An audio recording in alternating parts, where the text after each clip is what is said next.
Akin na ang balaraw. Salita ni Senyor Feliciano.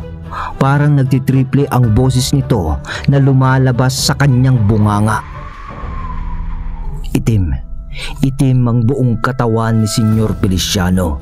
Dumoble ang laki nito.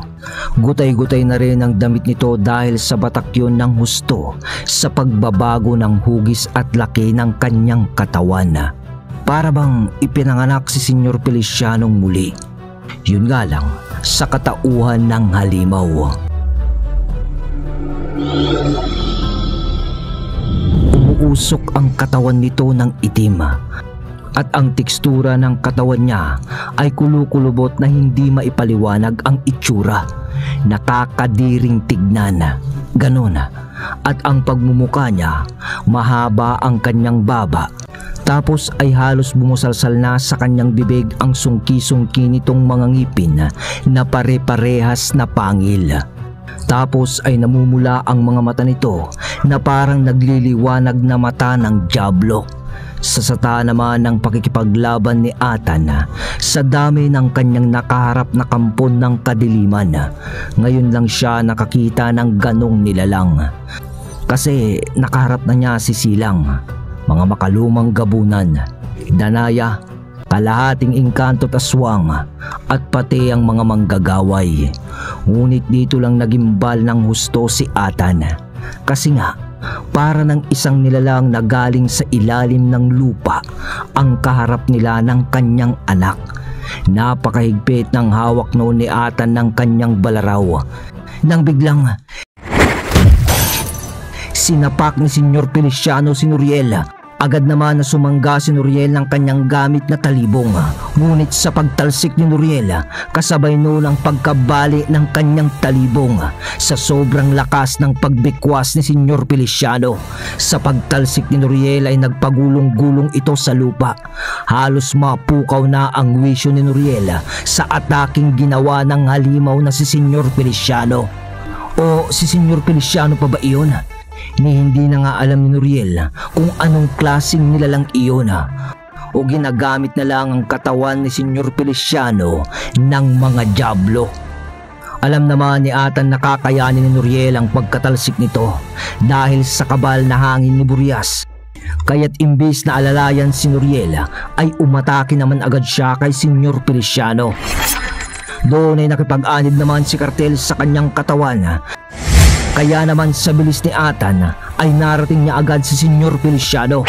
Nakailag ang nilalang sa unang wasiwas ni Atan ng 13 talim ng balaraw. Sa hakbang papaatras ng halimaw ay agad na paghawak niya sa kanang kamay ni Atan upang hindi maitarak sa kanya ang balaraw ni Atan. Dahil alam niyang oras na tumama sa kanya ang talim ng sinumpang balaraw ay tiyak ang katapusan nito. At pagkahawak nga ng nilalang sa kamay ni Atan, bigla siyang binuhat nito sa kamay na nahawakan ng nilalang. At agarang ibinalibag si Atan sa lupa. Sa lakas ng nilalang na yon, agad na naisuyo si Atan at naibalibag nga ito. Halos mawalan din ng malay si Atan sa ginawang yon ng halimaw na si Senyor Feliciano. At dahil sa pamimilipit sa sakit ay nabitawan na ni Atan ang 13 talim. Bumagsak ito sa lupa gaya ni Atan. At doon ay hindi pa nakontento ang nilalang. Binitbit na nito si Atan na nanghihina. Itinaas nito si Atan na ang tanging hawak lang noon ay ang isa nitong kamay o braso. Parang lantang gulay si Atan sa itsura nito at halos dumukdok na ang kanyang ulo dahil sa nanghihina pa rin ito sa ginawa sa kanya ng nilalang. Sa mga oras naman na yun ay pabangon na si Nuriel na nanghihina din at marami na ring galos sa paggulong-gulong nito sa lupa. Nang inilapit ng nilalang si Atan sa pagmumuka nito at sinabing, "Dito na matatapos ang alamat mo, Nathaniel. Hayaan mong ako ang gagawa ng paraan para makasama mo na ang Diyos mo na di ka nagawang tulungan sa mga oras na ito." Nang bigla namang tumakbo si Nuriel sa mga kaganapan na yun at biglang ginamit niya ang kahuli-hulihang pondo nitong espiritual at pisikal na lakas bago pa man mapatay ni Senyor Feliciano ang kanyang ama. Sa bilis ni Nuriel, nang narating nito ang kinaroonan ng kanyang ama na nilalambitin nung halimaw dahil sa laki nito, agad niyang dinampot ang 13 talim at sasaksakin naman na ni Senyor Feliciano ang kanyang ama nang matatalas nitong kuko. Tumalon si Nuriel kasama ang lahat ng natitirang puwersa niya, ngunit habang nasa ere si Nuriel nang itatarak na nito ang balaraw. Kay Nuriel isinaksak ng nilalang ang dapat sana na pag-unday nito ng saksak ng kanyang kuko kay Atan. Naibaon yun sa tiyan ni Nuriel yung mga kuko ni Senyor Feliciano. Ama! Halos habol hininga ni Nuriel na banggit, sabay pagkabunot ng mga kuko ni Senyor Feliciano ay siya namang pagbagsak ni Nuriel sa lupa na hawak pa ang 13 talim ng balaraw. Sa mga sandaling iyon, halos papukaw pa lang ang paghilo ni Atan. At nang maaninag na niya ang kanyang anak na nakahandusay nasa lupa sa tapat niya mismo. Anak, unang sambit niya, sabay, Genos! Genos! Salita ni Atan na halos pabulong na. Doon ay bigla namang lumitaw si Haring Genos sa harap mismo ng nilalang, sabay wasiwas nito na nagbabaga nitong espada. Hindi naman maaninag nila Hazel at Freya ang nangyayari sa kalagitnaan ng labanan o yung pagkapahamak ni Nuriel dahil nga sa patuloy pa rin ang bakbakan ng mga dalakit noon at ng mga asbo sa buong kapaligiran. May kasama namang ilan sa mga kawal sina Freya noon upang magbantay sa mag-ina. At sa pagwasiwas nga ni Haring Genos ng kanyang espada para tagain ang nilalang, nakita agad siya nito at sa pag-ilag nito kay Haring Genos ay nabitawan niya si Atan na kanyang bitbit. Nalaglag si Atan sa tabi ng kanyang anak at nagpatuloy naman si Haring Genos sa pakikipaglaban kay Senyor Feliciano. Samantala, anak, huwag kang bibitaw. Huwag kang bibitaw. Salita ni Atan sabay dampot ng 13 talim ng balaraw na nooy nang hihina pa rin. Pagkahawak ni Atan ng 13 talim, Diyos ko, tulungan mo ang aking anak. Huwag niyo pa siyang kukunin sa akin. Huwag niyo pa siyang kukunin sa akin. Ako na lang ang kunin niyo. Dasal na may kahalong luha sa mga mata ni Atan, sabay patong nito ng 13 talim ng balaraw sa sugat na natamo ni Nuriel. Samantala, ilag ni Haring Genos sa kalaban nitong si Senyor Feliciano, sabay buwelo nito ng kanyang nagbabaga namang espada. Tapos, sa pagwasiwas nito ay muntik nang tinamaan si Senyor Feliciano. Ngunit sadyang mabilis ang halimaw na yun. Balik tayo kay Atan.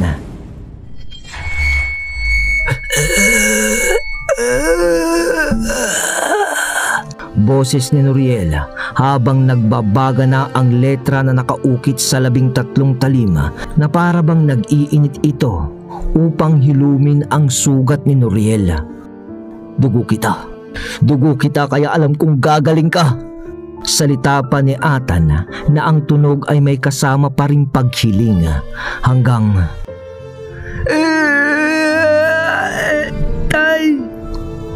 Tay! Boses ni Nuriel kasabay ng pagkawala ng kanyang malay. Pero tumigil naman ang pagtagas ng dugo nito at nanuyo na ang kanyang sugat. Turiel! Sa kauna-unahang pagkakataon ay dun lang nakaramdam ng matinding kaba si Atan kasi nga Tuluyan nang nawala ng malay ang kanyang anak. Agad niyang pinulsuhan si Nuriel at doon ay nagising ang dugo ni Atan para paslangin na ng tuluyan si Senyor Feliciano. Dahil sa buhay si Nuriel, pumipintig ang pulso nito. Kasabay noon ang pagsigaw ni Atan sa pangalan ni Impong Lazaro. Kaya dumating si Impong Lazaro sa tabi nito at sinabihan ni Atan ito ng, "Kunin mo ang aking anak, Impong. Ipunta mo siya kung saan naroon ang aking asawa." "Sige, Nathaniel," tugon ng tagapaglilok, sabay bale nito ng segundo. At sa naiwan naman na si Atan, sugat nito ng konti sa kanyang braso gamit ang 13 talim. At sa pagbahid ng dugo ni Atan sa talim, sunod ang mga katagang pagtawag sa gabay ng 13 talim.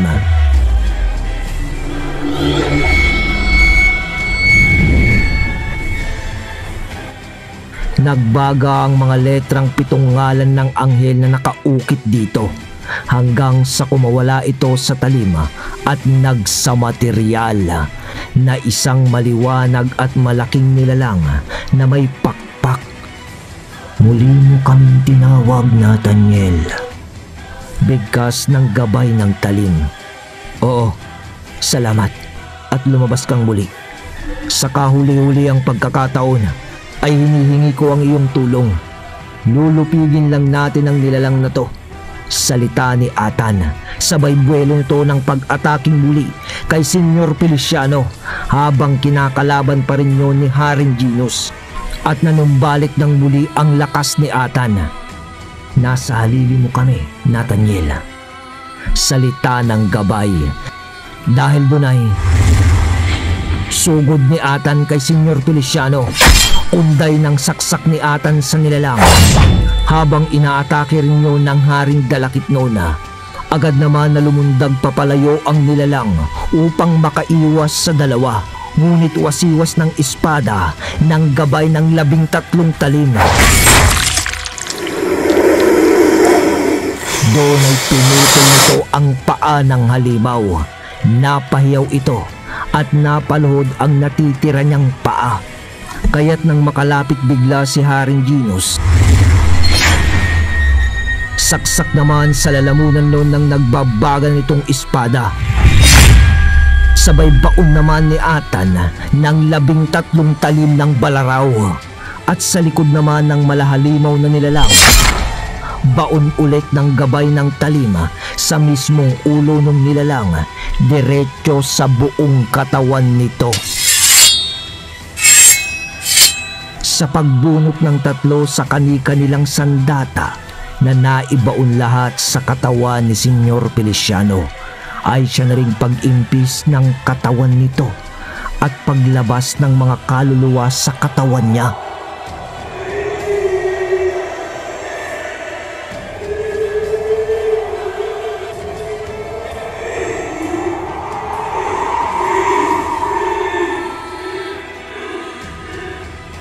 Hanggang sa para ng inuuod ang tekstura nun ng kanyang buong katawan na hubad. Tapos ay bigla na lang nanuyo ito, kasabay ng pagbagsak ng kanyang katawan ng tuluyan sa lupa. Parang babasagin na figurin na bumagsak sa lupa iyon. Kasunod nun ang pagliliwanag ng anghel na gabay ng balaraw at tuluyan ng pagkalat ng liwanag nito sa buong paligid.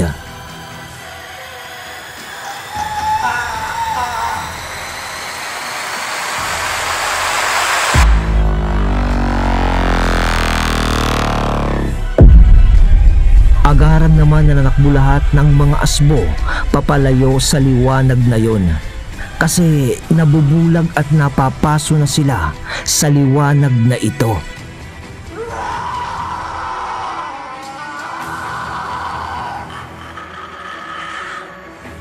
Ilang sandali pa ang lumipas, ay nawala na rin ang malawak na liwanag. At pagbabalik ng ukit ng 7 ngalan ng anghela sa 13 talima, At pagkakita nila sa paligid, nawala na ang mga asbo. At ang tanging natira na lamang ay ang sandataan ni Haring Ginos dahil nawala na rin si Nakapwambulod kanina noong nawala ng ulirat si Nuriel.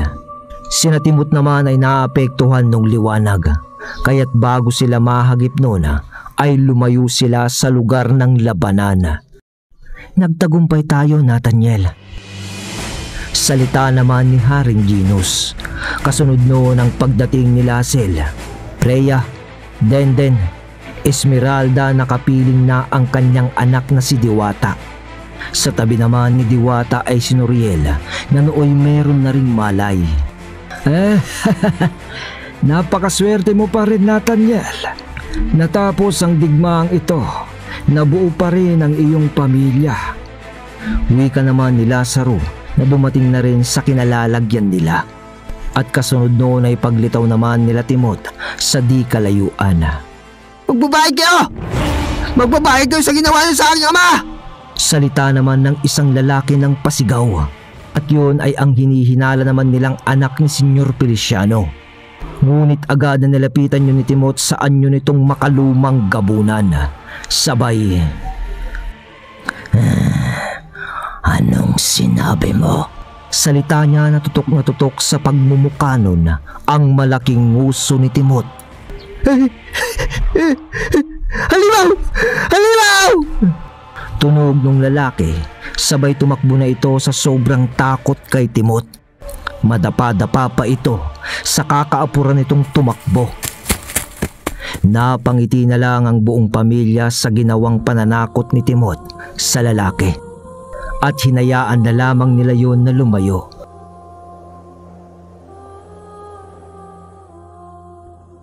Natapos na nga ang digmaan at napagtagumpayan na naman na lupigin ng kabutihan ang kasamaan. Ngunit dito sa puntong to ay nakapagdesisyon na si Atan na durugin na ang 13 talim ng Balaraw. Dahil ayaw na niya itong ipamana pa sa kanyang mga anak. Ngayon ay maliwanag na sa kaisipan ni Atan na kung hindi niya gagawin iyon ay magpapatuloy pa rin ang mga ganong kaganapan sa kanilang buhay. Dahil nga sa isinumpang patalim. Ngunit paano dudurugin ng 13 talim?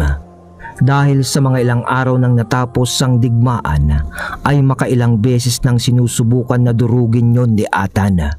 Ngunit sa bawat ginagawa niyang paraan ay walang umuobra.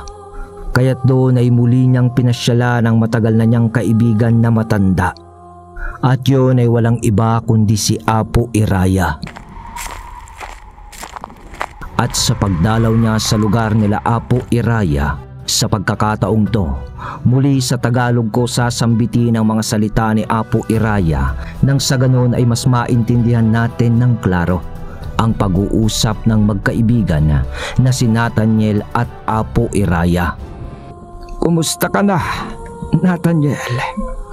Buti ay nadalaw mo pa ako at nadatnan mo pa akong buhay. Salamat. Sa pagitan ni Timot ay nag-uusap ang dalawa dahil siya ang tagapagsalaysay ng dialektong ginagamit ni Apo Iraya. Alam nyo, Apo, kahit tumanda na rin ako kagaya nyo, kahit di ako nadalaw lagi dito, ay nasa puso't isipan ko pa rin ang mga bagay na pinagsamahan natin. Isa pa, di ba katribo nyo naman ako? Bigkas ni Atan. Napangiti naman si Apo Iraya sa wikang yon ni Nathaniel. Sabay salita niya ng nagagalak akong malaman ang mga bagay na yan mula sa isang tunay na mandirigmang kaibigan.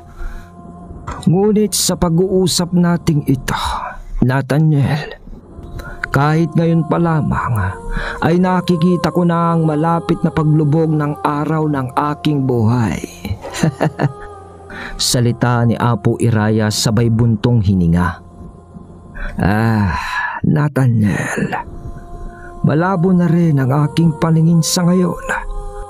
At sa tuwing ipipikit ko na lamang ang mga ito, tsaka lang nagiging malinaw sa aking panaginip ang mga mangyayari.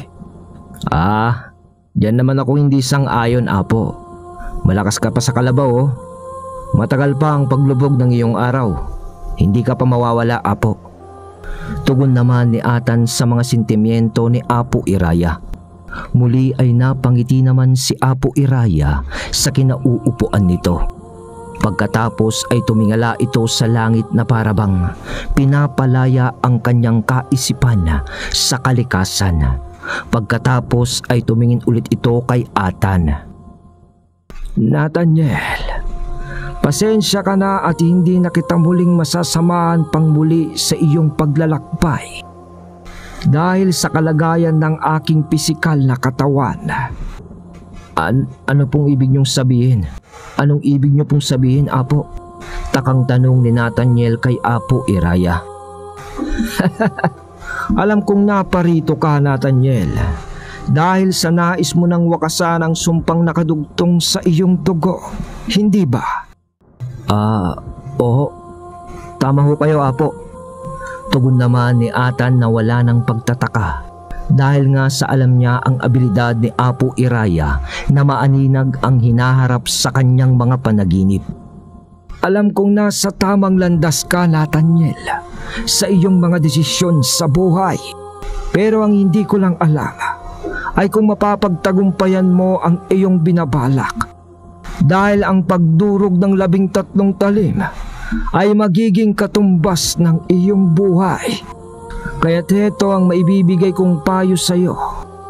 Kailangan mo ng mga taong makakatulong sa iyo. At kailangan mo silang makilala upang ikay matulungan nila sa iyong hangarin. Ang 6 na taong nakakaalam kung paano durugin ang balaraw. Ano? Meron po? Saan ko sila makikita, Apo? Tanong agad ni Nathaniel na nag-aapura. Madali lang yon. Kung saan unang nakita o lumitaw ang balaraw. At yon ay ang lugar ng Siquijor. Ano? Siquijor? Oo, Nathaniel. Pero sa pakiwari ko, Nathaniel, ay may 3 na lamang na nabubuhay sa kanila. At tanging sila lang ang makakatulong kasama ang kaibigan mong hari ng mga engkanto. Ibig niyo pong sabihin, ang hari ng mga dalakit nun?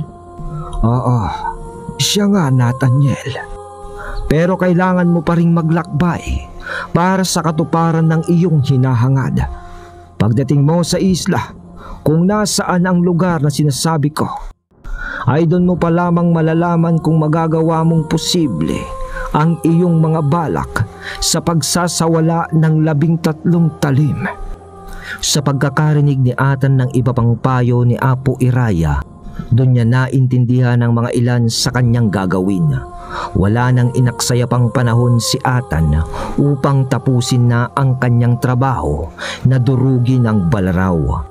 At dahil sa kinailangan na naman nitong maglakbay. Oh, Atan! Napadalaw ka, kaibigan! Pati ikaw, Timot! Manong Bandong, sagot ni Atan. Dinalaw ni Atan ang lumang kaibigan na si Mang Bandong dahil sa gaya ng dati ay nais ni Atan na kunin si Mang Bandong at ang barko nitong maliit upang maglakbay sa dagat papuntang Siquijor. At sa usapan ng mga ito, Nako, Atan, gustuin ko man sana na samahan ka o kayo. Alam ko naman kung pag ikaw ang lumalakad, baka sa bingit na naman ng kamatayan tayo mapupunta. Kaya, alam mo, kailangan ko na ring mag-iingat para sa mga anak ko, di ba? Sa mga paliwanag at pagtanggi ni Mang Bandong kay Atan ay pilit pa noong nakiusap si Atan kay Mang Bandong. Sige na, Mang Bandong, huli na to. Huwag kang mag-alala. Ihahatid mo lang naman kami doon. Mas maganda kasi pag may sariling bangka kaming masasakyan. Kumbinsi ni Atan, ngunit hindi pa rin niya napapayag si Mang Bandong. hanggang sa tumayo na lang si Atan sa kanilang kinauupuan at nag-umpisa ng magpaalam kay Mang Bandong. Pero nang papalabas na ng bakuran nila Mang Bandong sina Atan, ay bigla na lang nagsalita si Mang Bandong ng Atan! Atan, sandali! Parang nakaramdam si Mang Bandong ng pangungonsyensya sa kanyang sarili, sa kanyang kaibigan. Naisip din kasi nito ang pinagdaanan nila mulat sa pool ni Atan at paglingon nila Atan at Timot sa kanya. Sige na nga, Atan. Di lang kita matiis talaga eh. Napangiti naman sina Atan noon sa sinabi ni Mang Bandong o pagpayag nito na samahang muli sila sa kanilang paglalakbay. Sabay salita ni Mang Bandong ng, "Basta Atan, yung sinabi mo doblein mo yung bayad ko." Salita ni Mang Bandong na kahit noon ay wala pa ring pagbabago sa pagkasigurista sa kanyang pagsiserbisyo. Halos matawa na lang sina Atan noon sa sinabing yun ni Mang Bandong. Sabay umayon na siya sa nais nito. At mula nga ng araw na yun ay naghanda na rin sina Atan sa kanilang paglalakbay papunta sa lugar kung saan unang lumitaw ang 13 talim ng balaraw. Pero lingid sa kaalaman ni Atan at ng buo niyang pamilya, pati ang kanyang mga kasama, hindi ganoon kadali ang mga magaganap sa lugar na pupuntahan nila Atan.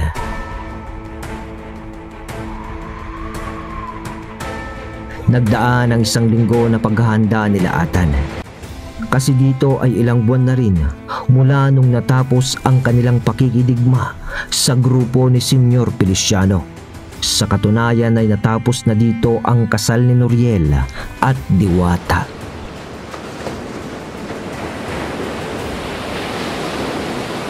Kasama si Timot, Mang Bandong, Nathaniel at ang lalaki niyang anak na si Noriel ay naglakbay sila papunta sa Siquijor.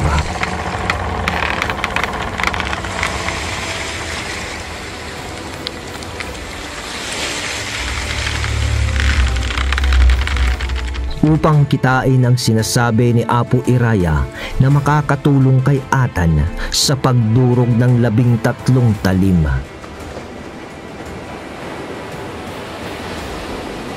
Lagpas 1 araw din ang biyahe nila gamit ang barko ni Mang Bandong noon.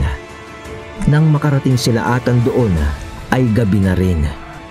Pinili nila Atan na makarating sila ng ganong oras. Dahil sa matalinhagang payo sa kanya ni Apo Iraya bago matapos noon ang kanilang pag-uusap nung pumunta si Atan sa bundok upang makausap nga si Apo Iraya.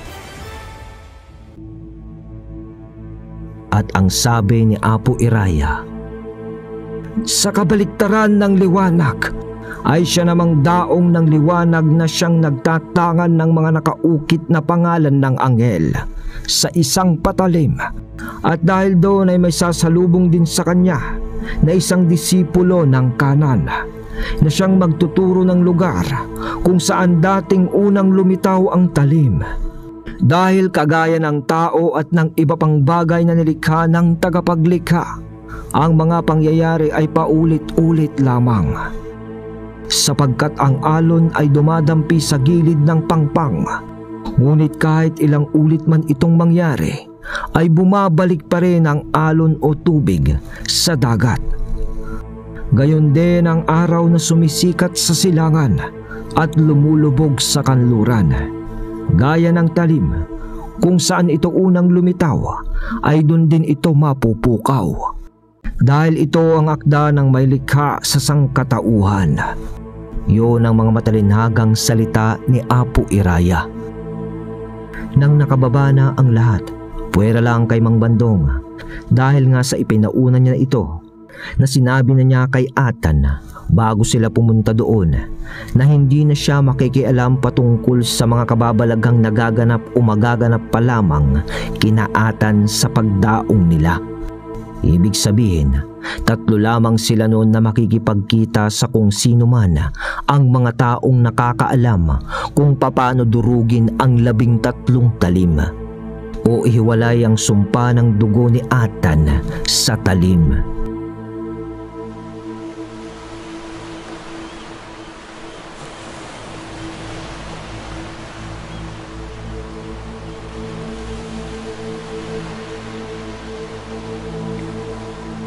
Tahimik ang gilid ng dagat na dinaungan nila. Ngunit may mga nakikita naman silang mga ilang kabahayan sa parting pangpang na yun. Naghintay sina Atan kung may darating nga upang sila ay sunduin. Hanggang sa nakaramdam sina Atan ng kakaibang presensya. Tay, kaliwa? Hindi pala. Kanan. Salita pa ni Noriel na nalilito sa presensyang paparating sa pagkaramdam nito. Ngunit tumahimik lang naman si Atan. Ganon din si Timot na nakikiramdam sa paligid. Hanggang sa nakita nila ang isang lalaki na naglalakad papalapit na sa kinatatayuan nila. At ang kasuotan nito ay isang makapal na kapa na makaluma na ang tekstura o estilo. Para bang ito yung mga unang kasuotan dati ng mga praile. Kaya't nakatalukbong ito. At butas-butas na rin ang kapa na yon dahil sa kalumaan. At ang nilalang na yon ay may hawak na kahoy na mahaba. Sa haba nga nito, lagpas pa sa ulo nito ang tungkod na hawak niya. Pero payat din lang na kahoy. At nang makalapit na ito ng husto kina Atan, inalis nito ang kanyang talukbong at isa nga yung lalaki. Sabay nagwika ito ng, "Kinagagalak ko kayong makilala at karangalan ng salubungin kayo, Ginoong Nathaniel." Ganon din sa'yo, iho. Salita ni Atan dahil sa itsura ng lalaki ay halos kasing edad lang ito ni Noriel. Iho, paano mong nalaman ang aking pangalan? At ano ang pangalan mo? Mga Ginoo, ako po si Mulong, ang disipulo ng antingerong si Muhan. At kung tinatanong niyo po kung paano ko nalaman ang inyong pangalan, ang aking pong guro mismo ang nagsabi noon. Ganun ba, iho? Kung ganun, siguro ay alam mo na rin kung anong pakay namin dito. Tanong ulit ni Nathaniel. Oo, sabi po ng aking guro ay isusuko niyo na po ang paggamit ng 13 talim.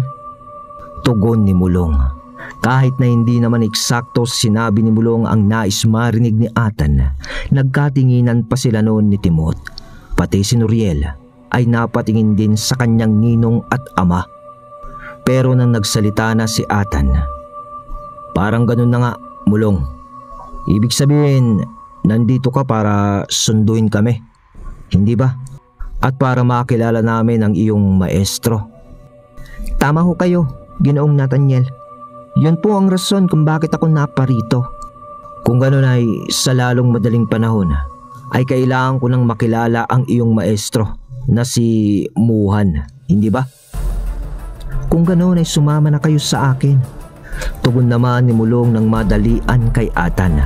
Kasunod noon ang pagpapaalam na ni Nathaniel kay Mang Bandong. "Mang Bandong, antayin mo na lang kami dyan. Kahit anong mangyari, huwag mo kaming iiwan ha. Baka madali lang naman tong gagawin namin." Nakaw iyan na naman tayo sa madali Atan eh. Parang narinig ko na yan dati. Pero wag kang mag-alala, Atan. Kahit papabaliktad na ang sisikatan ng araw, aantayin ko kayo. Basta ipangako mo, Atan, buhay ka na babalik ha. Medyo pabiro pa na tugon ni Mang Bandong habang nasa bangka niya ito. Napangiti naman si Atan, sabay salita niya na lang sa kanyang isipan na, "Pangako, Mang Bandong, babalik kami ng buhay. Hindi lang pangalan namin ang uuwi." Sa sambit na yun ni Atan sa sarili ay nag-umpisa lang maglakad sina Atan kasama si Mulong. Makalipas ang mga sandali, oras na ang lumipas mula nung inumpisahan nila Atan na maglakad paalis ng gilid ng baybayin. Ngunit sa kanilang dinadaanan ay puro na lang kakahuyan at minsan ay mga matatayog na talahib. Kaya't dito ay nagtanong na si Noriel.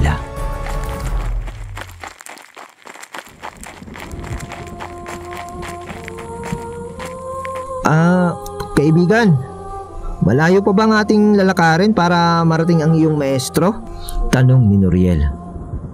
Huwag kang magalala, kaibigan. Malapit na tayo. Tugon naman ni Mulong. Nang nagdaan pa ang kalahating oras, binabagtas na nila Atan ang kambal na pilapil na para bang papunta sa isang sitio o barangay.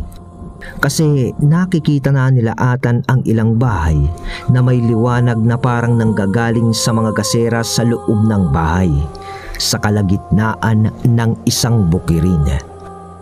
Ngunit nang makalapit na sina Atan, doon ay nakita nilang pag diniretso mo pala ang pagbagtas doon, pag nalagpasan mo yung mga munting kabahayan, ay may mga burol na ring makikita sa banda roon. Kahit na gabi, kasi ay mahahalata mo naman yun sa liwanag ng buwan. Ngunit habang naglalakad sina Atan sa kambal na pilapil,